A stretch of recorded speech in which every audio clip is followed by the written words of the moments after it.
The sight before us is that of a strong and good nation that stands in silence and remembers those who were loved and who, in return, loved their countrymen enough to die for them.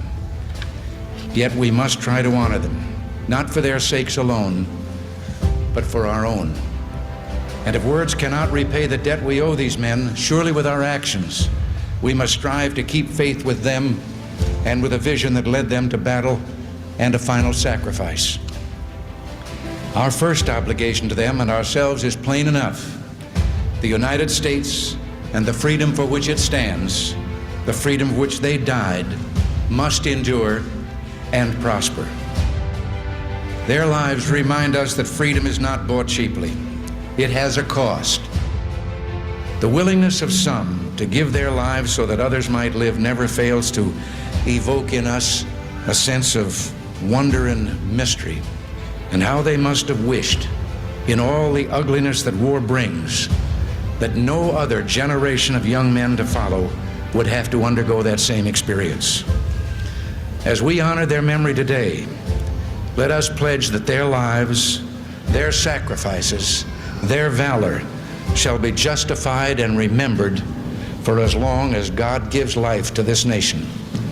And let us also pledge to do our utmost to carry out what must have been their wish, that no other generation of young men will ever have to share their experiences and repeat their sacrifice.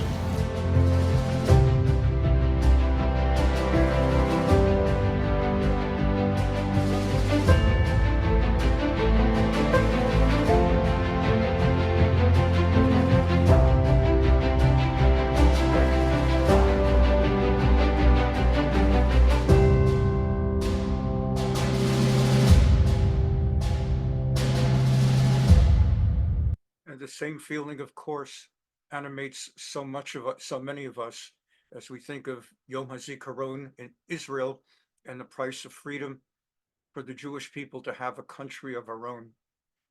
The amount of sacrifice that's caused, and the prayer that a new generation would not have to face that. Well, Wackademia and the wacky world of academia. Let me just quickly say congratulations to Jennifer Westacott, the Vice-Chancellor of the Western Sydney University, there for actually coming out, one of the only Vice-Chancellors to come out against the anti-Semitism on these campuses. And also congratulations to Greg Craven for a great piece on that topic. But let's talk about Wackademia. Rita, blackface is back on our screens, or is it kind blackface? Of. Well, yeah, two of the teens you'll see here kicked out of their elite school in California for indulging in blackface. Well, they've just been awarded $1 million because they were just actually masks they were wearing to help with your skin tone. So if you've got acne as a teenager, it's recommended you wear these masks, and that's what that was. But overzealous bureaucrats at the school call these boys racist and expel them. Fantastic. Well, there was another school, there was someone calling for beheading the school president. Why would that have been, James? Oh, well, because of hostile clashes over ending their Gaza encampment. These encampments have sprung up all over the country, the U.S. George Washington University has had some of the worst ones, by the way.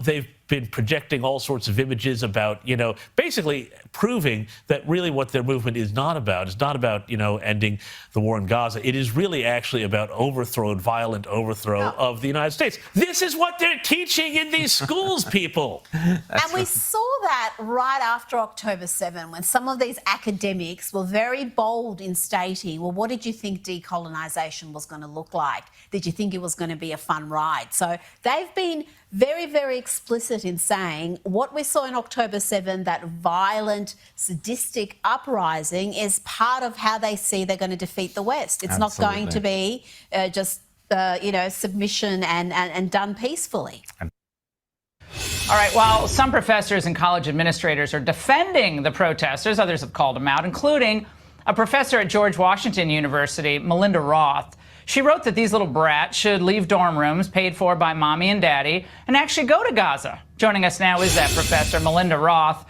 Professor, it's kind of a love it or leave it line, but in this case, when you glorify something as horrible and vicious as the Hamas crowd, I think it's actually a pretty decent suggestion. Well, first of all, thank you, Laura, for having me on tonight and for devoting time to this important subject. I do want to say that I'm speaking on my own behalf and not on behalf of George Washington University or of the law school. But what I have found while walking through this encampment was appalling to me. It was, absolutely horrifying. The hatred, the anti-Zionist messages, the Israeli hatred, the Jewish hatred, and also the American hatred. And I wrote up my thoughts, and I quickly wrote up my thoughts, and they have gone a little bit viral because not everyone is really standing on the right side of history here. Well, what they're saying about Jewish Americans has been festering for some time in Israel. I mean, decades, really. And now what they're doing to George Washington is perfectly logical, really.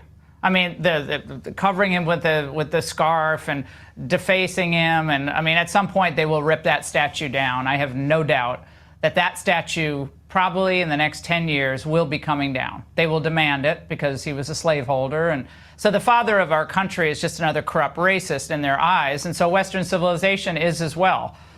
So the Judeo-Christian ethic, Professor, is something that these protesters at least believe they need to rip down, and if it means violence, so be it. That's how I see it. You can tell me if you disagree. No, I actually agree with you, and it's horrifying for me to see the founding father of this country dressed up like a terrorist, and they have defaced that statue. They have actually renamed the University Yard Martyr Square. Oh, they have called to behead the president and the provost of GW with a guillotine. I mean, they have, the chanting, the signs, they're all horrible, but the destruction and the violation of university policies, you can see in the last shot you showed, they've even taken over a street. They have caused disruption to the law school where I teach. They have caused disruption on the campus. And while when I wrote my thoughts down, I initially wanted to talk about, making the campuses across the country safe for Jewish students. I think this is a bigger problem now. I think it is making the campuses safe for all students. We see graduations being canceled. Professor, we have to unfortunately cut it short a little bit.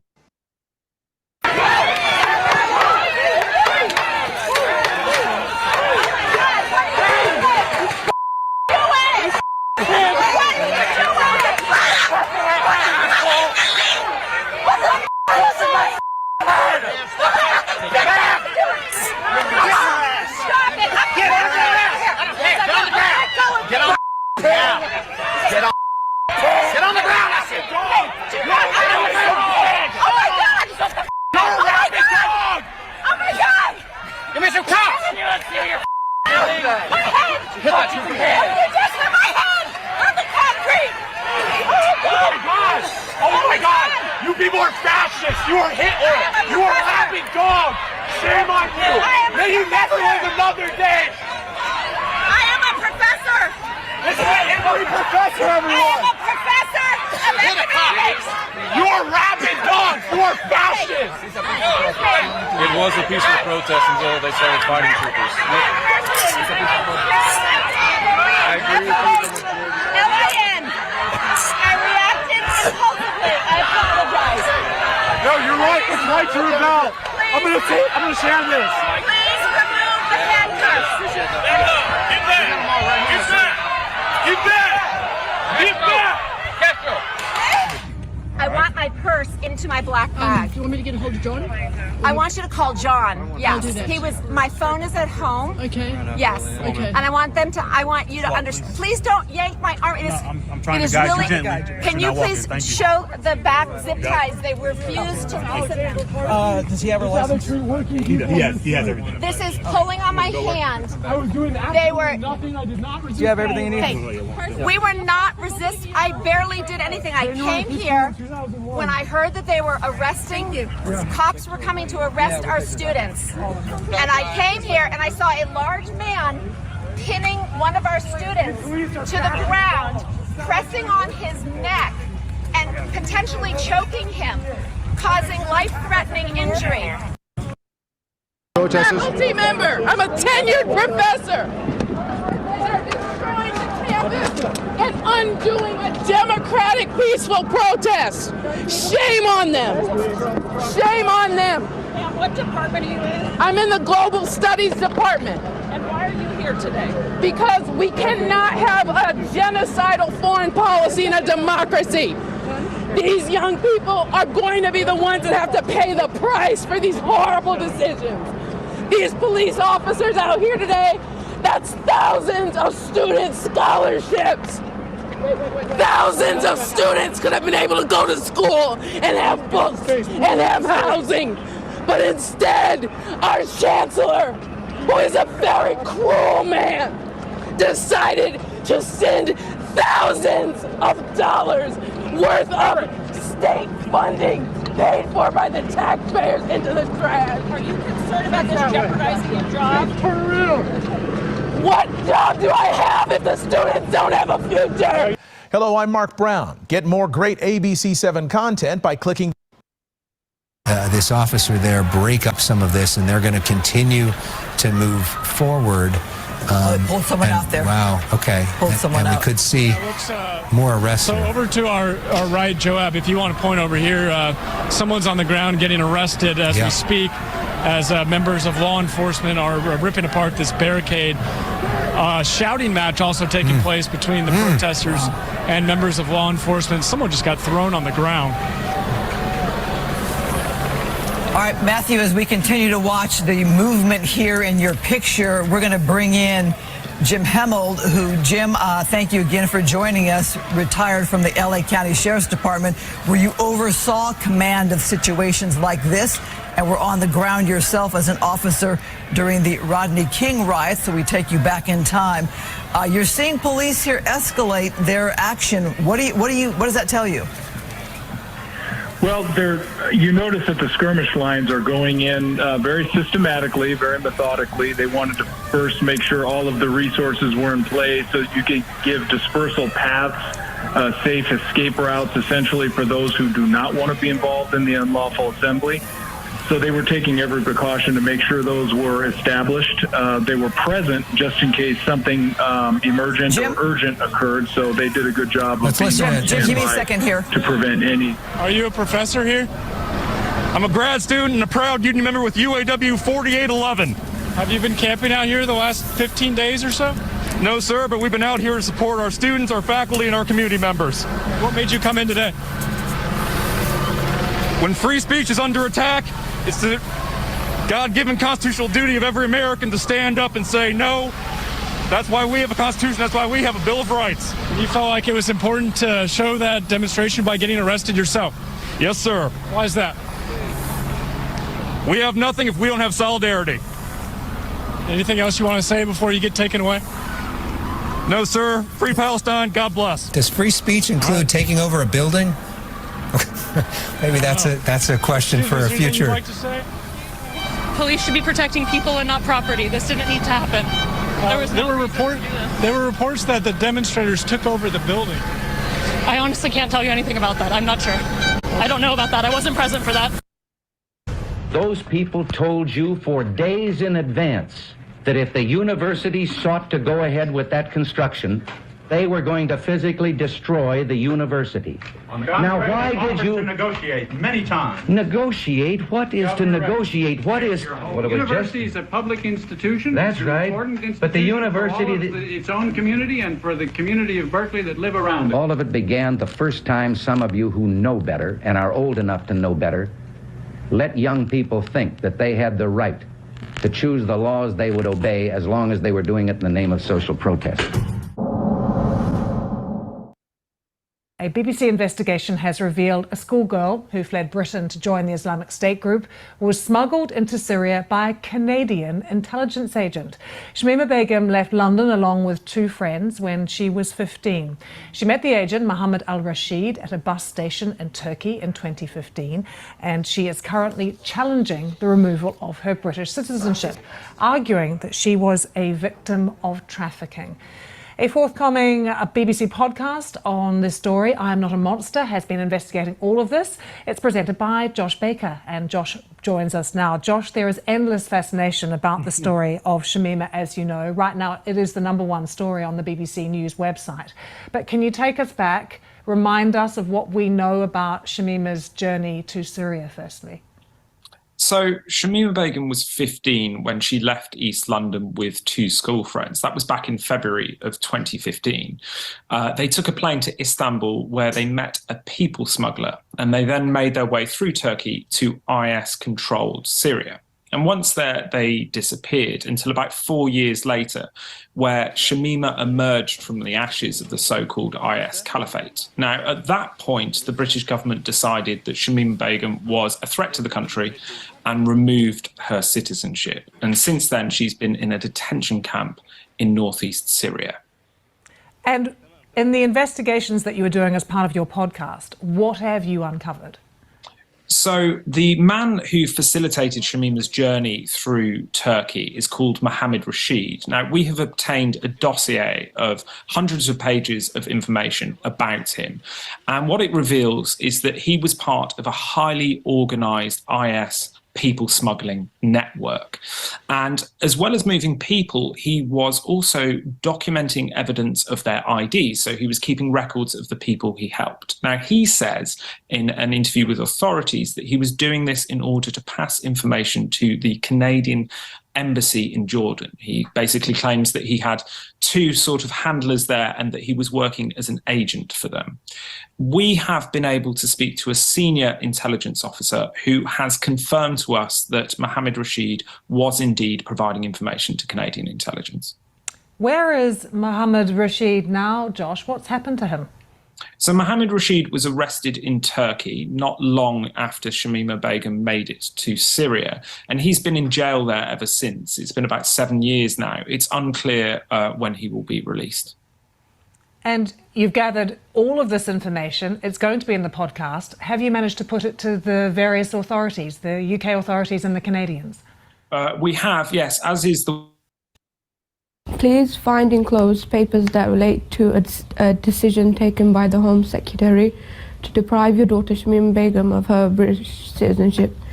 In light of the circumstances of your daughter, the notice of the Home Secretary's decision has been served on file today, 19th February, and the order removing her citizenship has subsequently been made. Okay then. What do you think? I don't know what to say.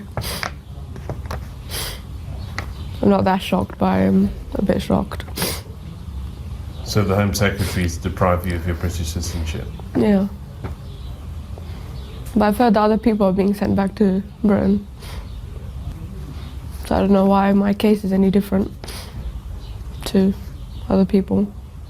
Or is it just because I was on the news 4 years ago? It's kind of heartbreaking to read. I thought it would. My family made it sound like it would be a lot easier for me to come back to the UK when I was speaking to them in Barros, but it's kind of hard to swallow. Yeah, it's a bit upsetting and frustrating. I feel like it's a bit unjust on me and my son. Yeah. But you've done this to your son. I mean, this is a consequence of your actions. I don't know what to say. say. What would your message to the Home Secretary be? To maybe review my case again and have a bit more sympathy for me and understanding, and maybe give me a reason why they see me as a threat, like, to the UK. My husband is from Holland, he has family in Holland, maybe I can ask for citizenship in Holland. If he gets sent back to prison in Holland, I can just wait for him while he's in prison, but there's no other option than that. And your message for your family? I want to apologize a lot for what I put them through, but right now I really need their help to get me back, because I can't stay here. I can't raise my son in this camp. You've destroyed their lives. Yeah. I travelled with some of them to Istanbul to retrace your footsteps, and they're devastated and they're heartbroken. Yeah. And that's a result of your actions. Yeah. I mean, how do you feel about that? I saw the on the internet, the news and stuff, and I saw them like asking for me to come back. But why did you ignore them? Because I thought I was doing the right thing by being a part of Islamic State, and that they were wrong for wanting to stay in the UK and not want to come with me. I've seen the impact it's had on them after I spoke to them. But yeah, after a while they got over it and the guilt kind of went away. Your guilt went away? Yeah, and I just forgot about it. But they didn't get over it? They slowly got over it, and they had to accept that I came, and they had to accept the decision I made. A British teenager who joined ISIS in Syria is begging the United Kingdom to let her come home. Shamima Begum was one of 3 schoolgirls living in London's Bethnal Green neighborhood who joined the terror group back in 2015. She left London and married an ISIS fighter in Syria. And she recently spoke to Sky News shortly after giving birth to a baby boy in a refugee camp. She says she has no regrets. I think a lot of people should have sympathy towards me for everything I've been through. When I didn't know what I was getting into when I left, and I just was hoping that maybe for the sake of me and my child, they let me come back. I never did anything dangerous. I never made propaganda. I never encouraged people to come to Syria, so they don't really have proof that I did anything that is dangerous. CBS News foreign correspondent Holly Williams is following this story from London. So, Holly, this story has really captivated much of the UK and sort of everywhere worldwide. What more can you tell us about Shamima and how exactly she ended up in Syria? Yeah, well, Vlad, Shamima Begum was 15 years old when she ran away from her home in East London with 2 of her school friends to join ISIS in Syria. This was in early 2015 when they left. It caused a media sensation at the time. People were absolutely horrified. And the timing is really important. This was early 2015, so it was shortly after ISIS had gone on the rampage across northern Iraq, carrying out mass executions, kidnapping women as sex slaves, and in Syria, carrying out very brutal executions of American journalists and gleefully publishing those beheading videos on the internet. So that was the group that these girls went off to join in Syria. After they left, not much was heard of them. It's been reported that one of those girls was killed in an airstrike. We haven't been able to confirm that. But then last week, Shamima Begum was tracked down in a refugee camp in eastern Syria, apparently having just emerged from ISIS territory by a British journalist. And since then, she's been interviewed by 2 more British journalists. She is now 19 years old. She's married to an ISIS militant. And initially, she was very heavily pregnant. She's since had her baby. And she says she deserves sympathy. She wants sympathy. And more importantly, she wants to come home to Britain. She is a British citizen. The problem for her, though, is that she is not striking a very remorseful tone in any of those interviews. In one of them, she actually said she had no regrets about joining ISIS. In one of the interviews, she described seeing the severed heads of people who had been executed by ISIS, and she described herself as being unfazed by that. And in the most recent interview with BBC News, she was asked about the attack, the terrorist attack on the Manchester Arena back in 2017. That was an Ariana Grande concert, I'm sure you remember it, in which 23 people died, many of them young girls. And she said on the one hand, well, that was wrong, but then on the other hand, she said, it's a two-way thing, really. I'm quoting her verbatim here. It's a two-way thing, really.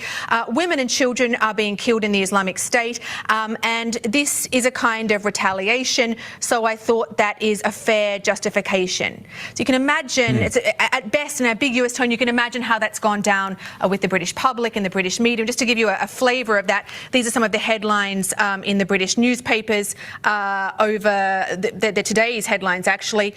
This is her, "Show me some sympathy," they're quoting her. "Jihadi bride, I had a good time." And then most explicitly, these are tabloid newspapers, most explicitly of all, "Sympathy, you must be kidding." Yeah, so that's, as you say, this has sparked a major debate over in the United Kingdom about whether or not she deserves any sympathy. But more importantly, I guess legally speaking, under the law, a British citizen can return home. Of course, though, the Home Secretary, Sajid Javid, has said that he would have issues with letting her come back. But under the law, technically, she can. We appreciate it. Shamima Begum was born in the United Kingdom in August 1999. She lived and attended school in Tower Hamlets. Her parents are of Bangladeshi origin, and through them, Miss Begum had Bangladeshi citizenship, at least until her 21st birthday. In February 2015, Miss Begum, then aged 15, travelled via Turkey to Syria and aligned with the organisation ISIL, Islamic State of Iraq and the Levant, also known as ISIS or Daesh, which controlled territory described as the Caliphate. She married an ISIL fighter soon after arriving. She went on to have 3 children, sadly none of whom survived. She was still in the Caliphate when it collapsed in January 2019 and was taken to a camp in northeast Syria. Section 40, subsection 2 of the British Nationality Act 1981 gives the Secretary of State, in practice the Home Secretary, power to deprive a person of British citizenship if satisfied that deprivation is conducive to the public good.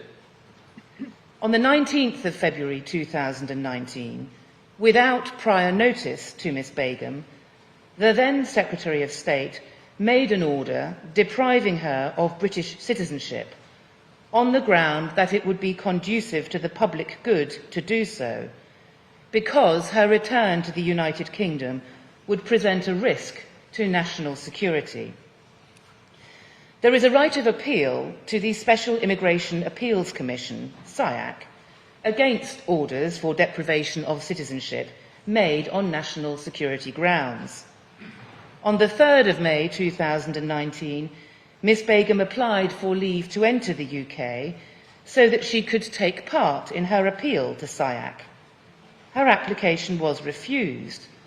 On the 26th of February 2021, the United Kingdom Supreme Court held that the Secretary of State had acted lawfully in refusing Miss Begum leave to enter the United Kingdom for the purposes of her appeal to SIAC. Miss Begum elected to proceed with that appeal, notwithstanding that she could not give evidence or be physically present. On the 22nd of February 2023, SIAC dismissed Miss Begum's appeal against the deprivation decision. The issue in this appeal, and for us, is whether SIAC was right to conclude that the deprivation decision was lawful. We unanimously dismiss the appeal. It could be argued that the decision in Ms. Begum's case was harsh. It could also be argued that Ms. Begum is the author of her own misfortune. But it is not for this court to agree or disagree with either point of view.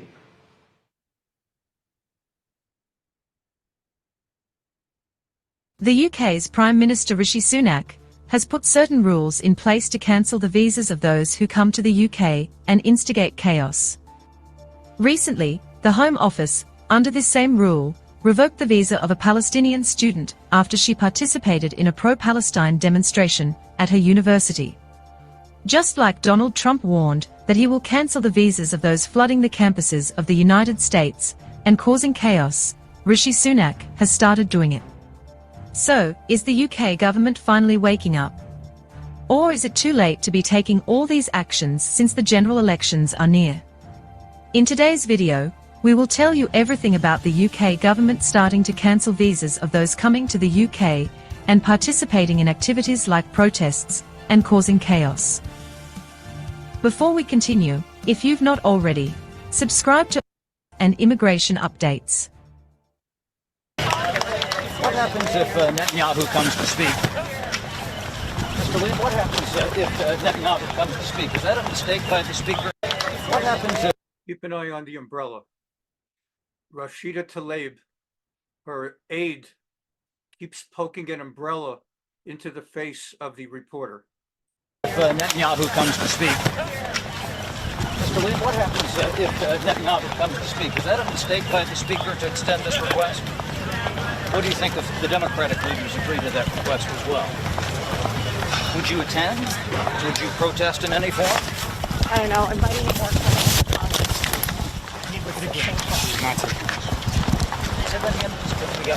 Say that again, please. He hit me with an umbrella? I did not hit you with an umbrella. We have it on video, guys. Yeah. He hit him with the umbrella. I mean, this is ridiculous. That's assault. Hey, Sean Hannity here. Hey, click here to subscribe. The children of Gaza are suffering.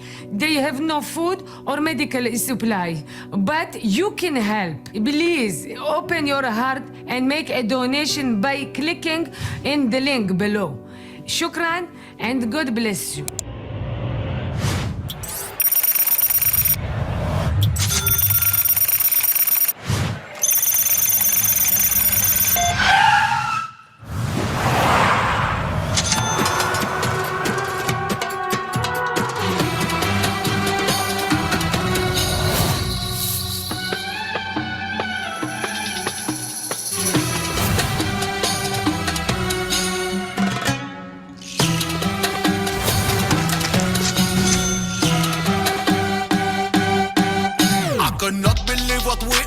On Gaza. Thank Allah that we are safe in the plaza. Have nothing left to eat like a Ramadan retreat. I don't really give a shit, cause I'm hanging in my sweet. Check, check, check. Check out, we are dealing here with monsters. The room service wouldn't bring us lobsters. Call Maya Khalifa to play with us some FIFA. And tell her to dress up like she is a nurse in chief. Dollar bills, dollar bills. My people have no water, wonder how it feels. Dollar bills, dollar bills. They have no gasoline, I just order when you will. Donate us money, my dog needs new Armani. Gaza sky is black, but Qatar is always sunny. Knocking, knocking on the door, fuck it's the Mossad. Chill ya baba, I just ordered sushi avocado. Dollar bills, dollar bills. Mash'al is so straight, he just got himself new grills. Dollar bills, dollar bills. Put some Netflix on, I don't want to see the kills. Donate us money, my dog needs new Armani.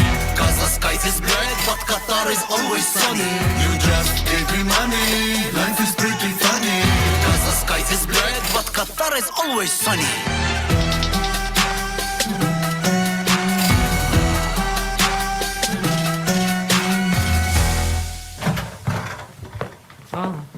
Cry harder. We need more money. People of the world. Today, I'm filing applications for warrants of arrest before Pre-Trial Chamber 1 of the International Criminal Court and Minister of Defense Yoav Gallant bear criminal responsibility for the following international crimes committed on the territory of the State of Palestine, demanded by morality and demanded by international humanitarian law. Hostages must be released immediately. I can also confirm today that I have reasonable grounds to believe, on the basis of evidence collected and examined by my office, that Israeli Prime Minister Benjamin Netanyahu and Minister of Defense Yoav Gallant bear criminal responsibility for the following international crimes committed on the territory of the State of Palestine from at least the 8th of October 2023. The crimes include starvation of civilians as a method of warfare, willfully causing great suffering, serious injury to body or health or cruel treatment, willful killing or murder, and intentionally directing attacks against a civilian population, as well as crimes against humanity of extermination and or murder, persecution, and allegations of crimes of committing other inhumane acts. It's alleged that these crimes were committed in the context of the ongoing armed conflict and as part of a widespread and systematic attack against the civilian population of Gaza, pursuant to a state policy. Unfortunately, these crimes continue to this day. My office submits that these individuals, through a common plan, have systematically deprived the civilian population of Gaza of objects indispensable to human survival. We have reached that conclusion based upon interviews with survivors, many eyewitnesses, experts, from satellite imagery, statements from Israeli officials, including the 2 individuals subject to the present application, as well as based upon several hundred authenticated videos, photographs, and audio recordings, many of which were taken and shared by victims and eyewitnesses themselves.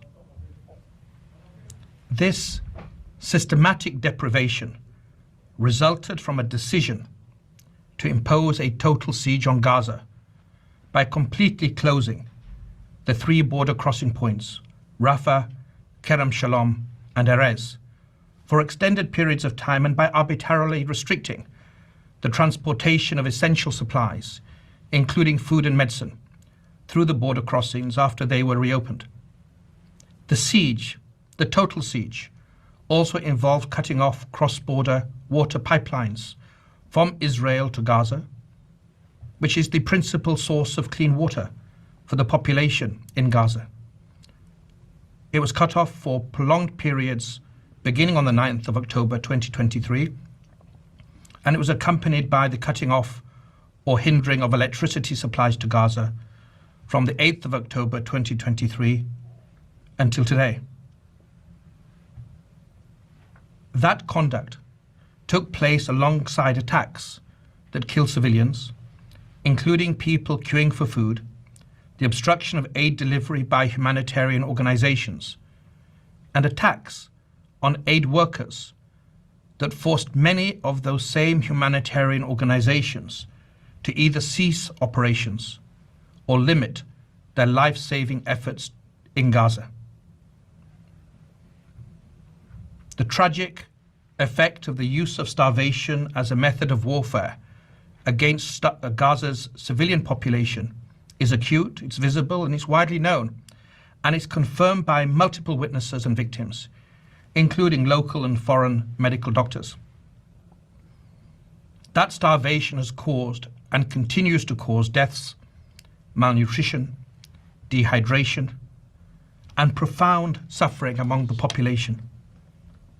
Famine is already present in some areas of Gaza, and it is imminent in others. My office charges Netanyahu and Gallant as co-perpetrators and as superiors in the commission of these alleged crimes. Israel, like all states, has the right to defend its population. Human beings, wherever they may be, have equal value. The outrageous decision by the ICC prosecutor, Karim Khan, to seek arrest warrants against the democratically elected leaders of Israel is a moral outrage of historic proportions. It will cast an everlasting mark of shame on the international court.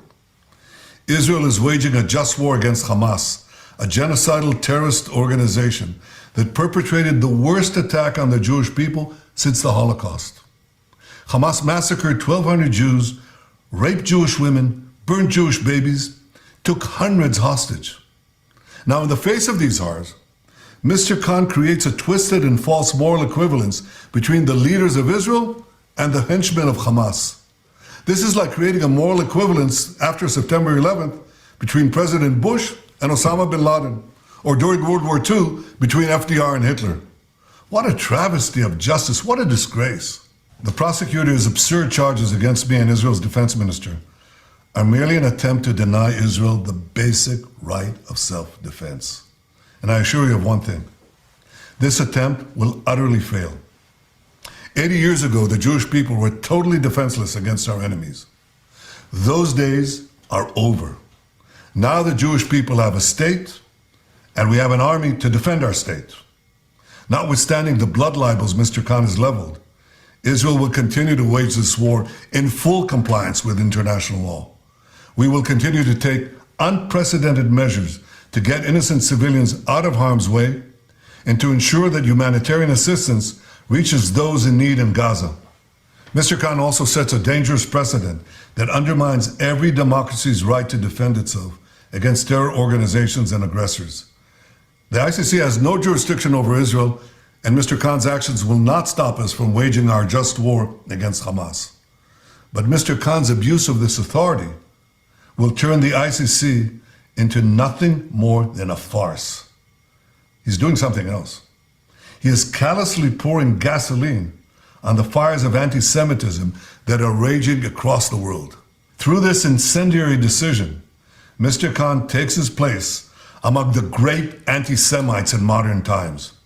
He now stands alongside those infamous German judges who donned their robes and upheld laws that denied the Jewish people their most basic rights and enabled the Nazis to perpetrate the worst crime in history. 2 weeks ago, on Holocaust Memorial Day, I pledged this: no amount of pressure and no decision in any international forum will prevent Israel from defending itself against those who seek our destruction. To all the enemies of Israel, including their collaborators in The Hague, I renew that pledge today. Israel will wage our war against Hamas until that war is won, because never again is now. This request for a warrant from Karim Khan accuses Netanyahu and Yoav Gallant, the defense minister, of intentionally causing death, starvation, and great suffering. How much responsibility does Israel bear to get the food to the people who need it? Absolutely a lie. None. Israel has allowed 24,000 trucks of food and aid into Gaza. Over 400,000 tons. That's 30% more than before the war, right? There's more food entering Gaza, but you do have Hamas, who is raiding those trucks and using the food to starve its own people. So then comes the ICC and accuses us. You know that we've lost soldiers that were defending the Kerem Shalom crossing that allows the aid in because Hamas was bombing that. How twisted a mind could you have to accuse Israel of what Hamas is doing to its own people? A member of the War Cabinet, Benny Gantz, has issued something of an ultimatum to the Prime Minister Benjamin Netanyahu, giving him a few weeks to come up with a formal plan for a post-war Gaza, among other things. How much confidence do you have in the Netanyahu government? How much longer should he be allowed to lead your country? Well, look, I'm here speaking on national media, and I support whatever policy that the government of Israel has. I would say that I think we should have taken over Rafah, destroyed Hamas 4 months ago. I think we're waiting way too long. I think vacillation is not a good policy, and we just got to get it done and stop talking about it. So if anything, I think everything should have been done much faster. But having said that, the country is united behind the most just war in Israel's history. We have no choice. We have a genocidal, savage, jihadi regime on our border. Obviously, we need to make it go away. Naftali Bennett, former Prime Minister of Israel, we appreciate your time this morning. Thanks so much for being with us. Thank you. Prime Minister Netanyahu, thank you so much for joining us. A central part of the ICC's charges against you and Gallant is, quote, starvation of civilians as a method of warfare. Now, I know that Israel repeatedly claims that enough aid is getting in and there is not purposeful starvation, and those claiming otherwise are misinformed, are lying. Is Israel going to send a delegation to The Hague to present any evidence to defend itself?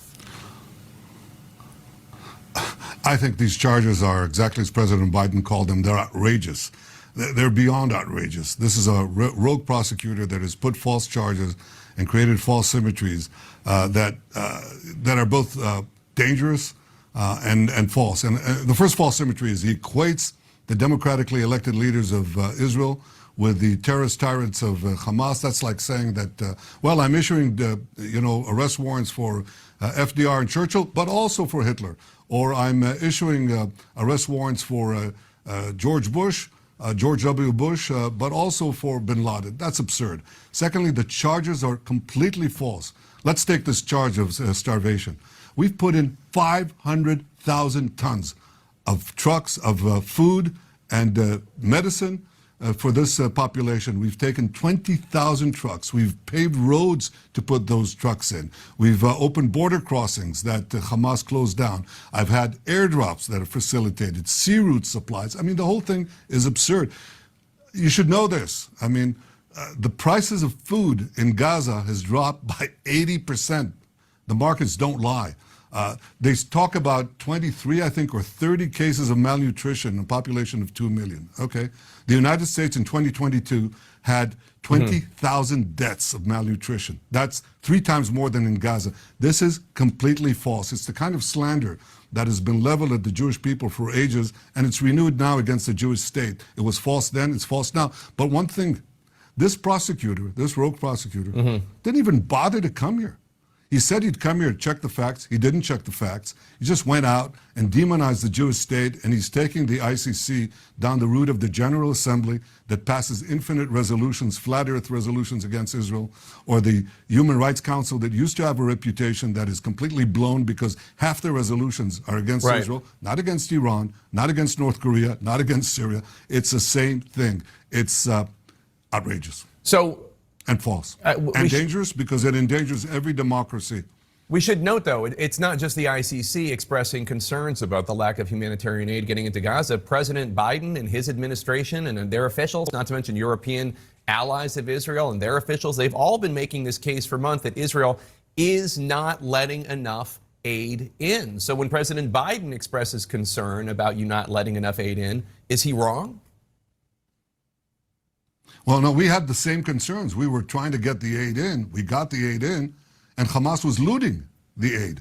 That's what was happening. They were taking it for themselves or extorting the population. We were letting the aid in from the start. And look, this was my directive from day one. The day one thing was we have to provide, we comport with international law. We comport with the rules of war. We have to get those trucks in. We're getting hundreds of trucks every day in. And that's been an aspect of our conduct of war because we try to get civilians out of harm's way. We've done things that no country, no army has done in history. It's not me saying that, it's General Petraeus saying that. The head of the urban warfare at West Point, Colonel John Spencer, says it. Israel's gone out of its way both in humanitarian aid and getting civilians out of harm's way with millions of text messages, millions of phone calls and leaflets that we've been dropping, giving up the element of surprise. Israel is given here a bum rap. It's I think it's dangerous because basically it's the first democracy that is being taken to the dock when it is doing exactly what democracy should be doing in an exemplary way. I think it will endanger all other democracies. Israel may be first, you're next, Britain is next, others are next too. The second thing that is dangerous about this, Jake, is I think this fans the fires of anti-Semitism that are raging on American campuses and throughout Western capitals. They're pouring gas. He just poured gasoline on it, this rogue prosecutor Khan. So, because, you know, people initially will think this is serious. They think the ICC, this is a serious thing. It's not. Well, it's a travesty of justice, and it's a pack of lies. Let me ask you, because what Hamas did on October 7th, just to make this clear, what Hamas did is abhorrent, as is the refusal to return the hostages. Oh, abhorrent. But whether or not it was Israel's intent, tens of thousands of innocent Palestinians, including countless children, have been killed and maimed by the IDF in your war against Hamas. Is there anything you and the IDF could have done any differently to avoid all the loss of innocent lives in Gaza? First of all, every civilian casualty is a tragedy. Every child lost, or every woman lost, or every innocent person lost is a tragedy. But for Hamas, it's a strategy. So while we go out of our way to get them out of harm's way, Hamas goes out of its way to keep them in harm's way, shooting at them if they try to leave the battle zones. But many have left. Thankfully, I can say that. Now, the ratio, because of our actions, the ratio of civilians to combatants killed is the lowest in the history of urban warfare, and certainly dense urban warfare like this. It's about 1 to 1. There are about 14,000 casualties, 14 to 15,000 terrorists killed, and an equal amount of civilians that were unfortunately killed, because that's what happens. But in other arenas, in Fallujah, with a handful of terrorists, 3,000, 4,000 compared to 35,000 in Gaza, the ratio was much bigger than that. The same thing in Mosul. So we've gone out of our way to stop it. And let me tell you, I think that the numbers are also inflated. You know, the UN organizations that are dominated by Hamas in Gaza is giving false information, as is Hamas itself. And people believe these numbers. The other day they came and said, well, you know, it's about 35,000 who are killed, but 10,000 of those we said are women and children. Now we can't say that. We don't know who they are. Whatever the numbers are, it's too many. In the meantime, the lie circles. Well, look, yes, one is too many, but the reason they're there, the reason we have civilian casualties at all, is because Hamas is preventing them from leaving. I'm happy to say that in the Rafah operation that we've conducted, 1 million people actually left. People said, well, there are 1 million people, 1.2 million, in Gaza. Where are they going to go? They're going to be trapped. Well, 1,950,000 have already left, and there are very few civilian casualties because we're doing everything to get them out. This is our policy. It's humanitarian, it's responsible, we comport with the laws of war, and we're the ones taken to the dock.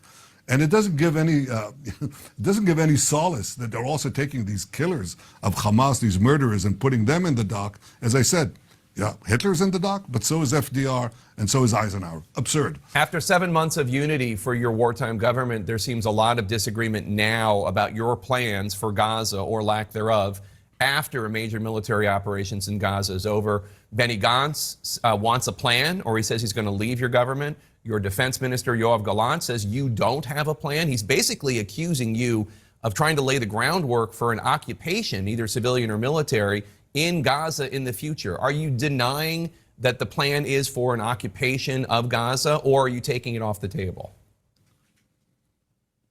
No, I have a very clear plan. I think the first thing, the day after Hamas, Jake, is the day after Hamas. We have to get rid of Hamas, otherwise there's no future for Gaza, no future for peace, and it'll be a tremendous victory for not only for Hamas, but for the Iran terror axis that backs it and organizes Hezbollah, the Houthis, and all these other sundry terrorist organizations.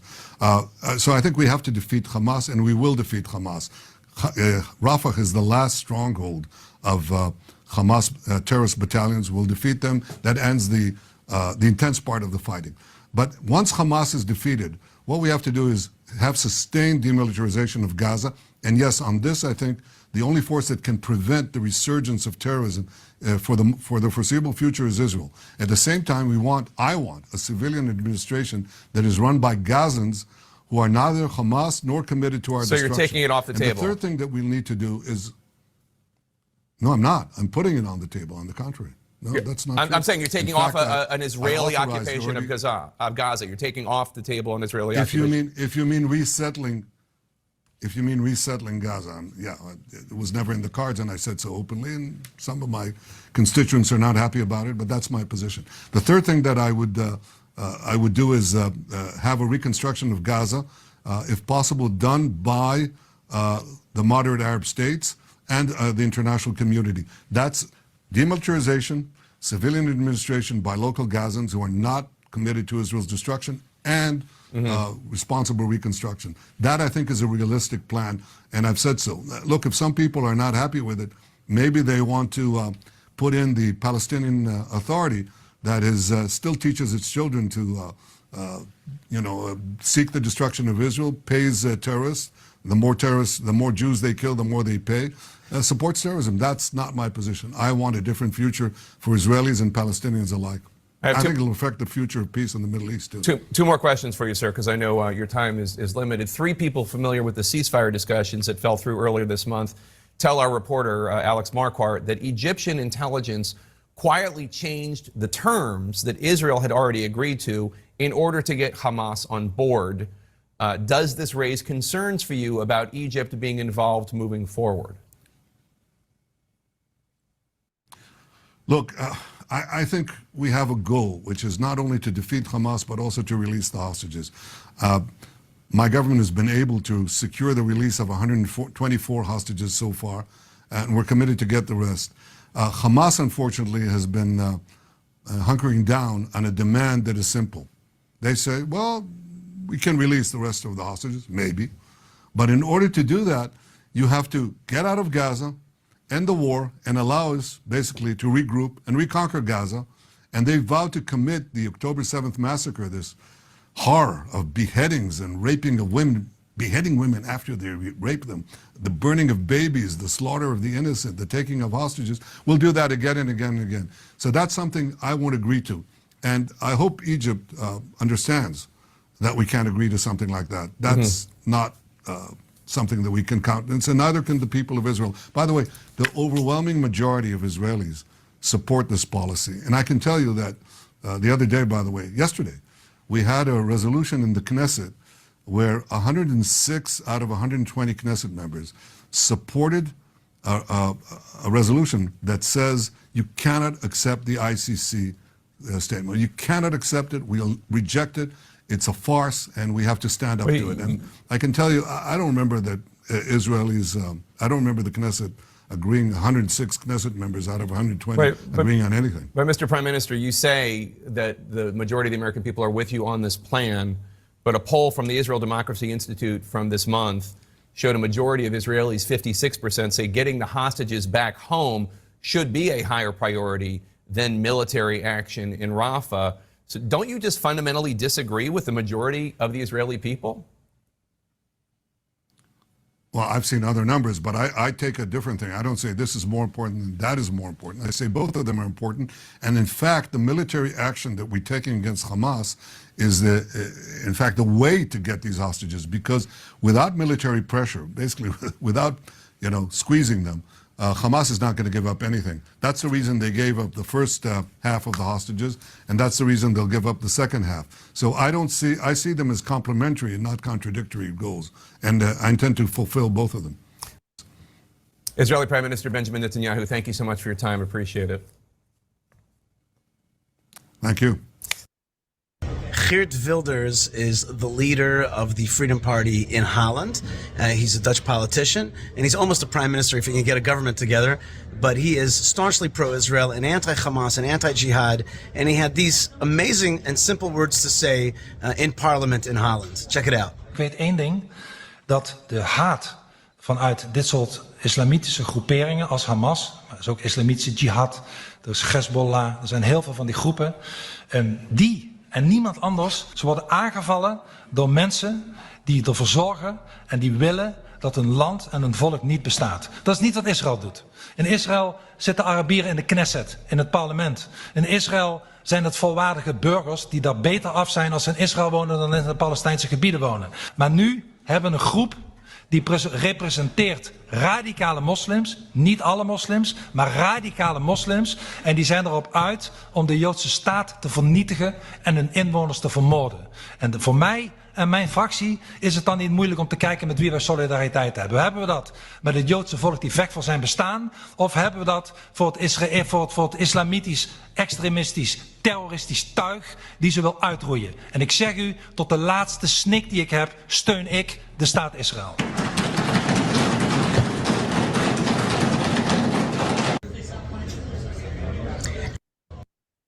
West Michigan congressman is receiving criticism after a recording of him during a town hall meeting last week was released. Republican Tim Walberg is heard off camera saying Gaza should be dealt with like, quote, Nagasaki and Hiroshima. The video was posted on X, the social media site formerly known as Twitter. In response, Democratic State Senator Darren Camilleri condemned the statement, calling the congressman, quote, an absolute disgrace and saying he needs to resign. 13 on Your Side reached out to a spokesperson for Walberg who says the statements were edited and taken out of context. He provided us with an audio clip where a man is heard asking why the U.S. should provide humanitarian aid to Gaza. Walberg responds by blaming Biden and then adds this. We shouldn't be spending a dime on humanitarian aid. It should be like Nagasaki and Hiroshima. Get it over quick. The same should be in Ukraine. Defeat Putin quick. Instead of 80% of our funding for Ukraine being used for humanitarian purposes, it should be 80%, 100% to wipe out Russian forces, if that's what we want to do. Walberg spokesperson Mike Rourke says the statements were a metaphor to support Israel's swift elimination of Hamas, which he says is the best chance to save lives and the only hope for permanent peace in the region. Rourke says the same metaphor was also extended to Ukraine.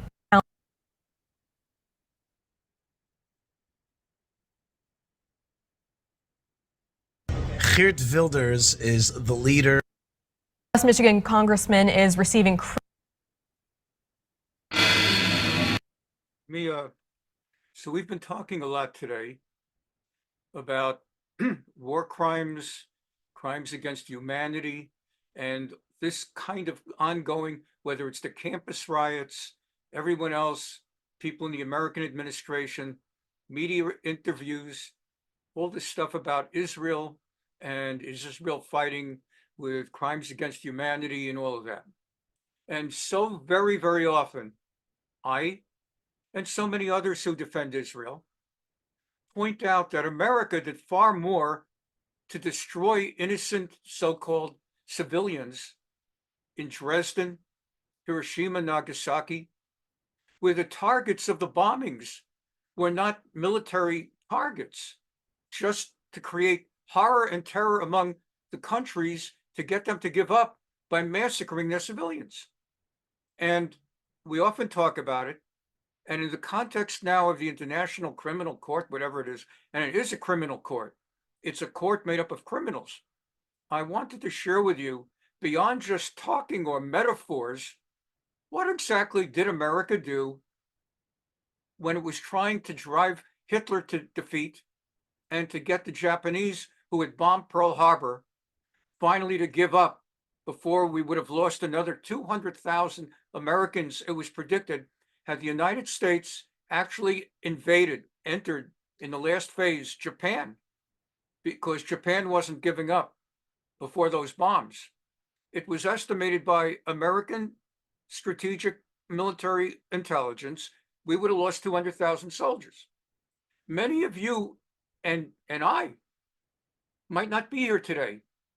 If we had grandparents or parents in the Pacific Theater during World War II who would have been fighting in Japan and killed, had it not been for those bombs. But what exactly did America do?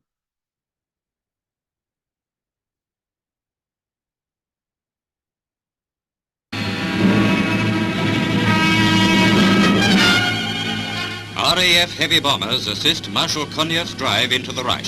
The target is Dresden. It was being used to pump German troops into counterattacks against the Russian army not many miles to the east. This strike put a stop to that. The night sky is pitted with aircraft, varicolored target markers. and the newest German ack device, a scarecrow designed to burst and look like a plane exploding after a direct hit. Static electrical discharge caused by intense cold mars these magnificent bombing shots.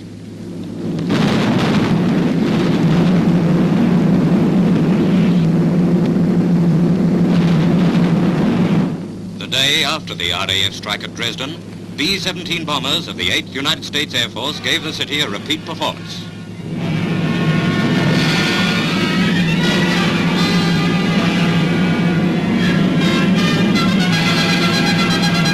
After these attacks, the German Overseas News Agency said, "This city, hitherto almost untouched, has been carpeted by heavy and super heavy high explosives and incendiaries. Dresden is a heap of ruins. It has been smashed to atoms."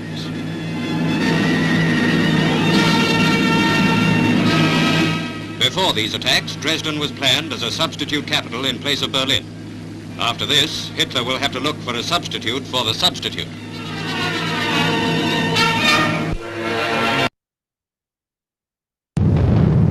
British planes dropped explosive and incendiary bombs on Dresden during the night of February the 13th, 1945. American planes followed. In 4 raids, at least 3,900 tons of bombs were dropped. The head of RAF Bomber Command in Britain, Air Marshal Arthur Harris, had said in 1943 that the destruction of German cities was part of the accepted and intended aims of our bombing policy. Breaking civilian morale was intentional then. Authorities point out that Hitler bombed civilians first. Nora Lang is now 83. When she and her parents and brothers were bombed in Dresden, she was 13. She says there was a ceaseless dropping of bombs, this booming noise. I always compared it to the sound as if coal or potatoes were dropped on my head. At the time, it was a very familiar sound to us. After the first wave, Nora and one of her brothers were brought to their neighbor's cellar. Their parents and the other brother went back to their house to salvage some belongings. And yet they also survived the second wave.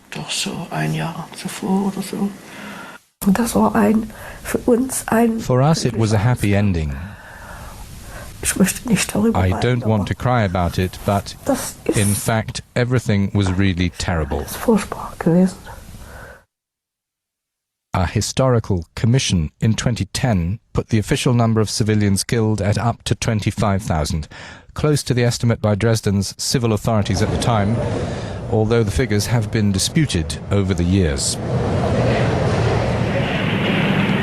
Dresden had been renowned for its cultural splendor, even dubbed the Florence of the North, but historians point out it was also a Nazi powerhouse and a significant arms and transport hub.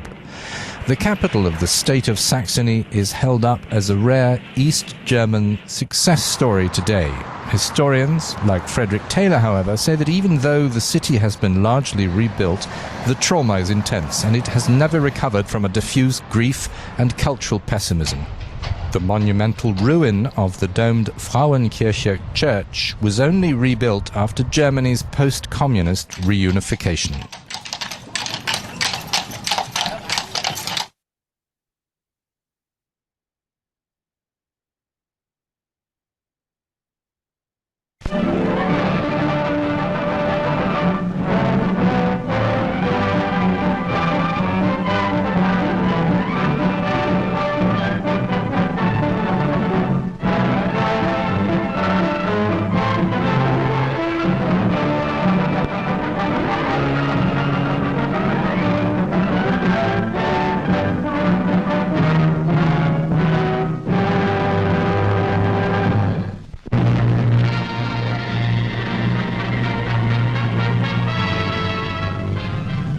In the greatest blitz on Germany, Allied airmen link up their attacks with Marshal Stalin's armies.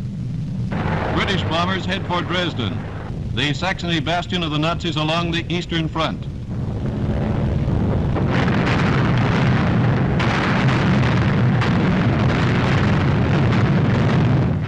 And up comes Goebbels' newest secret weapon, a scarecrow, exploding like a plane hit by ack-ack.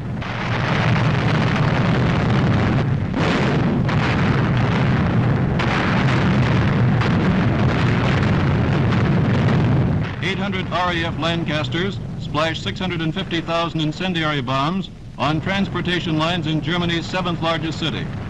They smash a big Reich roadblock across the Russian advance. Damage to Dresden, hampering the Wehrmacht, helps Konev's forces 70 miles away.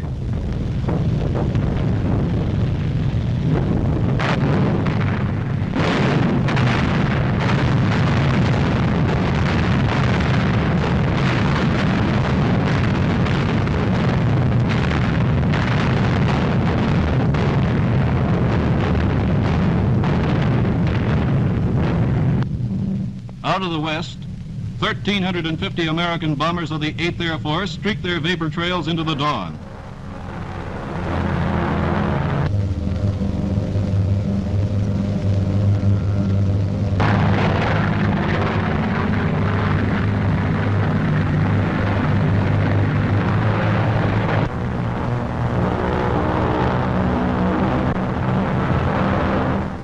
For 2 full days, miles of these bombers hammered Reich factory and railroad centers in the east. Chemnitz, Magdeburg, Cottbus. The veteran 1st Division of the 8th Air Force today carried its 200,000 ton of bombs to help an ally. Now they hit Dresden, hardest of all.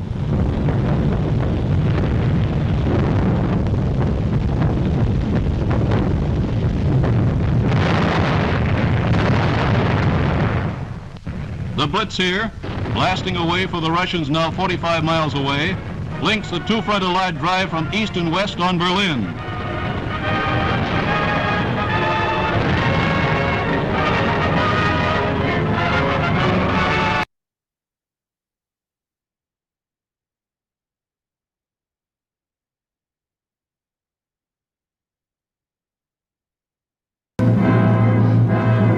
The city of Hiroshima lies prostrate after the withering blast which wiped out 53,000 of its population.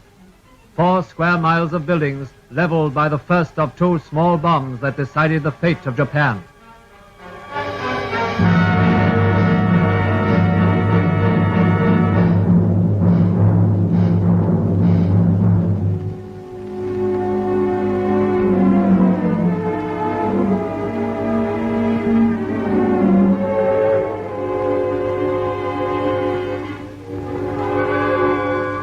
Nagasaki, the great naval base, which became the second target 3 days later. This time, the explosion was concentrated within 1 square mile, making the devastation even more complete. First camera record inside Tokyo itself shows the power which lay behind the super fortress raids long before the days of the atom bomb. High explosive had laid in ashes more than 3/4 of the city, which was intended to be the capital of all Asia.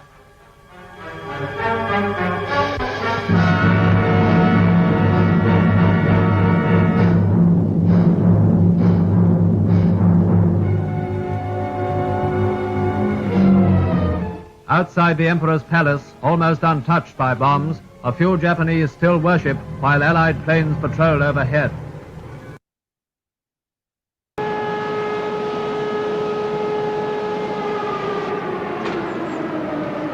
In the late morning of August 9, 1945, in northern Kyushu, Japan, a 24-year-old Tetsuya Fujita quickly led his students toward an underground air raid bunker. The young professor glanced at the sky, but a thick layer of clouds obscured the aircraft. A B-29 superfortress laden with a single atomic bomb. The primary target was 3 miles from where Fujita was. The bomber actually made 3 attempts to drop its load. It could not get a visual because of the clouds, so they ended up going to their secondary target, which was Nagasaki. The cloud cover over his city really spared his life.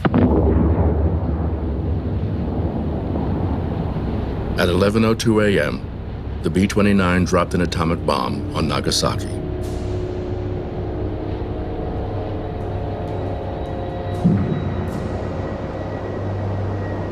Thousands of buildings and homes were instantly destroyed. The flash radiation of heat from the blast scorched hillsides as far as 8,000 feet away from ground zero.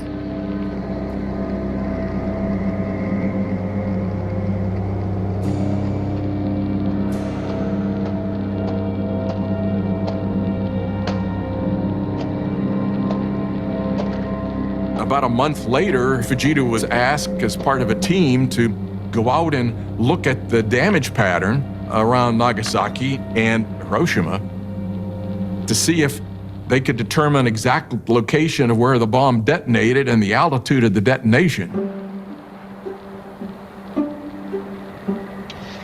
After closely examining the debris, Fujita and his colleagues calculated that the bomb had exploded 520 meters above the ground.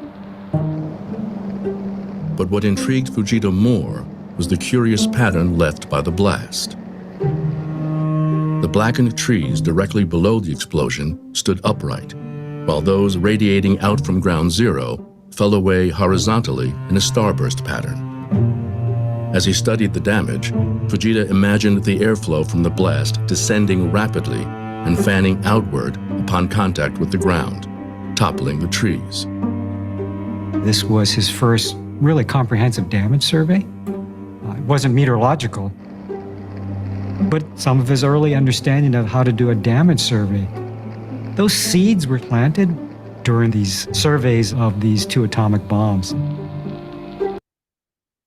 He goes on, the guy that they're talking about goes on to become like the world's expert on being able to study tornadoes. We've got two last things for today. Some of the recent activity of the IDF, Tzahal, the Israeli Defense Forces, that have now gone into Rafiach, Rafah, and then the prayer for the armed forces of Israel. I just remind you from a few, maybe a week or two ago, do you remember that segment in which Kamala Harris was talking about she's looked at all the maps and there's nowhere that the people can go because she studied the maps? I even played you that other parody of her studying the maps. There's nowhere they could go. 1 million Arabs from Rafiach indeed have found what Kamala Harris couldn't find on the maps, and they have left Rafiach. She didn't know what she was talking about. The American administration that was saying there's no way you're ever going to get them out of Rafiach, there's no way to go. 1 million have already left.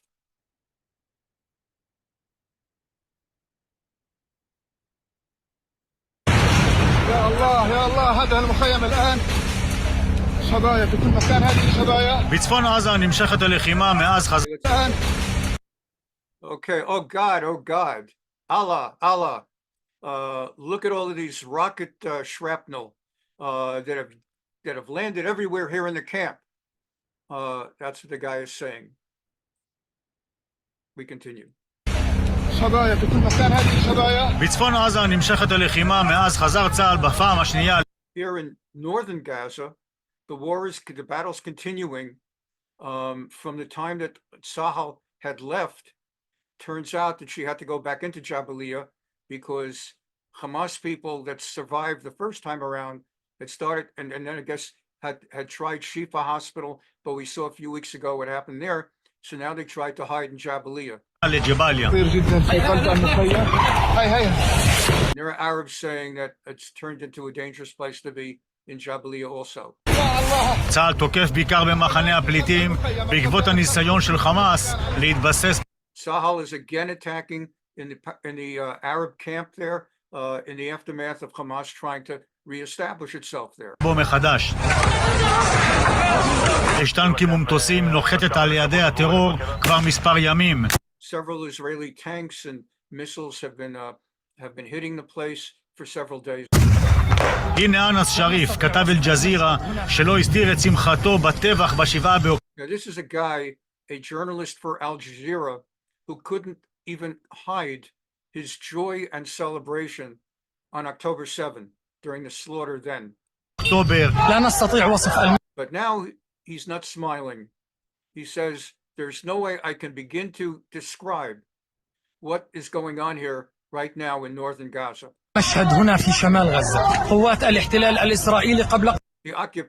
The Israeli occupation forces have destroyed just about everything we have. Places that we live. In fact, for him also, his own home in Jabalia was wiped out. בג'באליה נהרס גם הוא, אביו נהרג, וכעת לא נותר לו אלא לתאר את ההרס. And now his father also has been killed, and the only thing he has left to describe the complete devastation. Again, this guy was cheering and celebrating on October 7th. محني הפליטים. نتحدث عن عشرات المنازل حجم الدمار كبير جدا في هذا. We're talking about tens of houses that have been destroyed, just everywhere. المكان היקף ההרס עצום. הערכות מדברות על 75% מהמבנים בצפון רצועת עזה Like 75% of all the buildings here have been destroyed. שנפגעו בדרגות שונות. 50,000 איש ברחו ממחנה ג'באליה מערבה 50,000 people now have fled the Jabalia camp to go west towards the sea, the famous sea, the Mediterranean. לכיוון הים. עוד אלפים רבים נסו דרומה. Other tens of thousands are fleeing back to the south. Others have been destroyed. חלקים מהמחנה נהרסו, אחרים מתרוקנים בהדרגה. ביקרתי השבוע בג'באליה. בפרדיסים כאלו מצאו חיילי צה"ל פירים ששימשו גם באחרונה The reporter says, so I went into the Jabalia area to cover this story a little bit more more directly, and they found, as they came back in, all these openings to the underground terror tunnels that have been used actually as a site from which to continue shooting rockets even now into Israel. שיגורים לעבר ישראל. כעת הורס צה"ל את כל הפרדסים ואת המבנים הסמוכים אליהם. So the IDF is now wiping out everything they can find related to those tunnels, all the different grass areas, and just everything, all the buildings, anything in the way. מפקדי צה"ל סיפרו שחמאס כבר לא נלחמת כמערכת צבאית. On the other hand, the IDF leadership says that Hamas no longer is fighting as an organized battalion type of organized military way. Rather, it's basically random guys who have been shooting anti-tank rockets. במקומה פועלות חוליות הנ"ט הבודדות. מחבלי חמאס כבר לא נראים במדים, אבל בכל זאת הם מהווים איום על כוחות הטנקים. The Hamas fighters that are still left no longer wear uniforms, but they still represent the threat. והחי"ר של צה"ל, הם אפילו מסוגלים להמשיך ולשגר לעבר שדרות And although you don't read about it too much in the American media, they're still shooting some rockets into places like Sderot and Ashkelon in Israel. אשקלון. כך נראות סמטאות ג'באליה שחמאס מנצלת היטב למערבי הנ"ט. So this is what's going on. The Jabalia camp has been so utterly destroyed, but some Hamas guys like this guy, not in a uniform but a plaid shirt, still walking around with anti-tank rockets and missiles to shoot. וכך נראים גגות הבתים. במקרה הזה And this is what a typical ceiling, a rooftop looks like. And this particular one, the camera just at the right moment caught two Hamas guys on the rooftop trying to shoot into Israelis, but they got bombed and the two of them got killed. וכך נראים גגות הבתים. במקרה הזה חוסלו שני מחבלי החמאס בזה אחר זה. לצד המאמץ הצבאי יש גם מאמץ מדיני. So there's not only a military impact of what Israel's doing in Jabalia, but there's also a political impact. For example, this reporter is saying that here you see all these trucks that are loaded with food, so-called humanitarian aid, and محملة بالمواد الإغاثية والتموينية التي تم تحميلها من داخل الميناء العائم. המזח הזמני שהקים צבא ארצות הברית החל לפעול ביום שישי. The pier that Biden built on the Mediterranean has started working since the other day. By the way, they've already had several problems. One guy is like one of the American guys was fatally had some injury that no one has explained what it was. He's dead or just about dead. And then they just had 2 other ships got unmoored and therefore had to be moved out of the area. עשרות משאיות מחלקות את המזון שמגיע דרך הים מקפריסין, אלפי העזתים נוהרים אל המזח שמאובטח בידי צה"ל.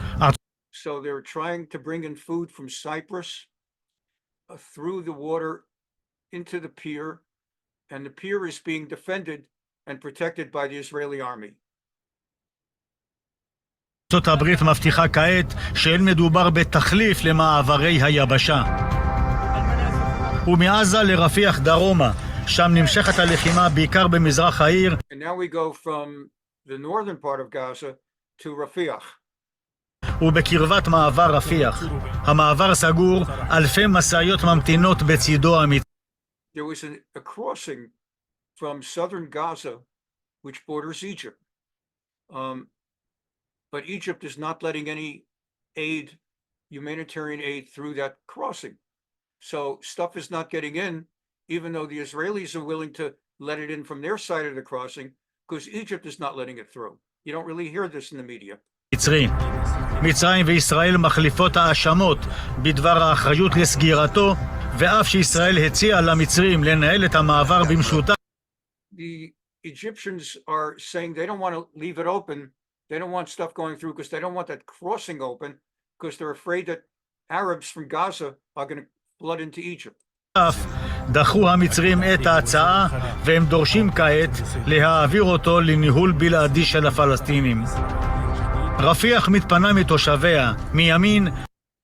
Rafiach has been cleared. The residents of Rafiach have cleared out. Thousands on the right side of this picture, there were thousands of tents about May 4th. And just a day or two later is the left side. All the tents are gone. Should bring the IDF into some of the universities to help clear out their encampments also. אלפי האוהלים שנראו ב4 במאי ומשמאל השטחים הריקים שנראו ב15 בחודש. So in 10 days time, all of the encampments in Rafiach have basically cleared out. 800,000 at this point, it's gone up by 200,000, but when I got this piece of film about a week ago or 5 days ago, already 800,000 Gazans have left Rafiach. 800,000 עזתים עזבו את רפיח, חלקם נמלטו גם לח'אן יונס. They've gone to Khan Yunis, which Israel already finished off. So again, you'd see here's the left, here's the right. ח'אן יונס ב4 במאי מימין, והנה היא ב15 במאי משמאל. Here it's the opposite. On the right hand, on the right hand side, it was empty. It got and then it got filled up with people. אבל בינתיים במערב רפיח מתנהלים החיים כמעט כסדרה. Meanwhile, that was eastern Rafiach, and in western Rafah, life is still going on the way it always does there. Because Israel has only so far invaded the East Rafah, because they're trying to avoid civilian casualties. And then when they decide to go to west, they'll try to evacuate those people. פעולה קרקעית במערב רפיח תהיה אולי השלב הבא. לחץ בינלאומי וערבי כבד מופעל על ישראל להימנע מתמרון. He's mentioning that there's international pressure on Israel to stop the campaign. And he says, look, frankly, even if Israel goes into the rest of Rafiach, you can't be too certain that it's all going to be over once Rafiach is cleared out. There's still a lot of these Hamas guys all over the place. גם אם יבוא, ספק אם יביא לסופה של המערכה ברצועה, משום שכך בדיוק התחילה המערכה הנוכחית. يا زلمة كل فيديو بتشوفه بيعطيك أمل. He's saying that this is I'm picking up as I guess an Arab guy. Let me just get this spot. המערכה הנוכחית. يا زلمة. Yes, yeah, man. Ya Ben Adam. Yeah, man. I'm telling you, all the video clips that we're seeing now in Gaza, كل فيديو بتشوفه بيعطيك أمل إنه ترجع تعمل. They give us hope that what happened on October 7 will happen again and again in the future. 7 أكتوبر بكرة. And now we conclude with the prayer for the armed forces of Israel. That God watch over them.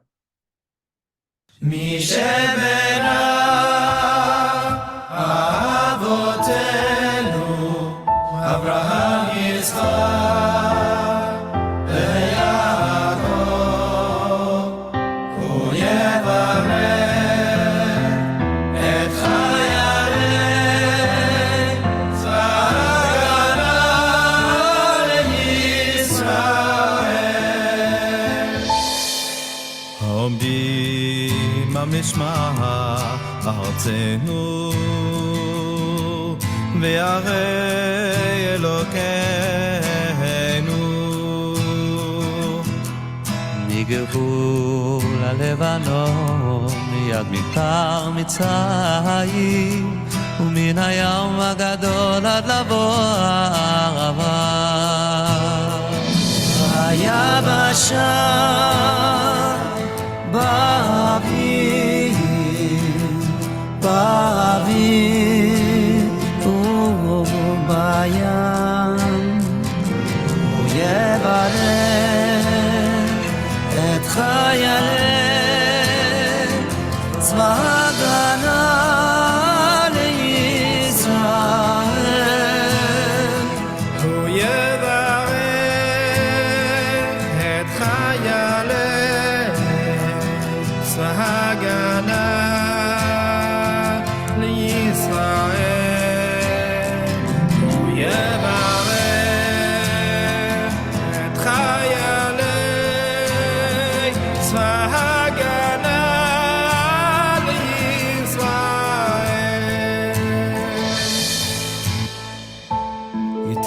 השם לטובנו הקמם עלינו ניגפים לפניהם הקדוש ברוך הוא ישמור ויציל את חיילינו מקר צרה וצוקה ומקר נגע המחלה וישלח ברכה והצלחה בכל מעשה ידיהם ידבה שונאינו תחתיהם ויתרם לחטא ישועה ועטרת ניצחון וקוים בהם הכתוב כי השם אלוקיכם ההולך עמכם להילחם לכם עם אויביכם, להושיע אתכם, ונאמר אמן.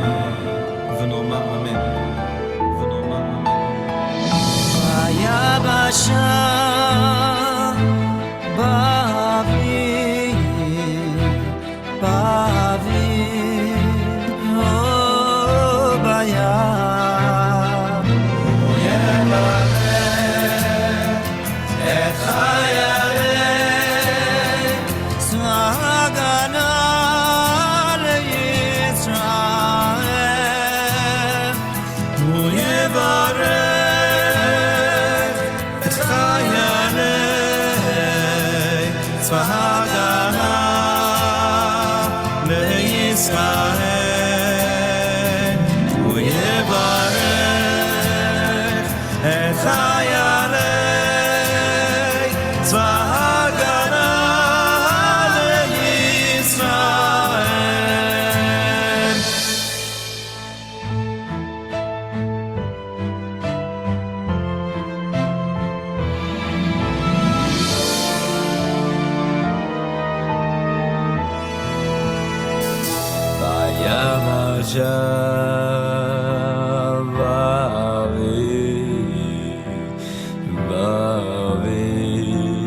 I want to thank you all for joining with me today.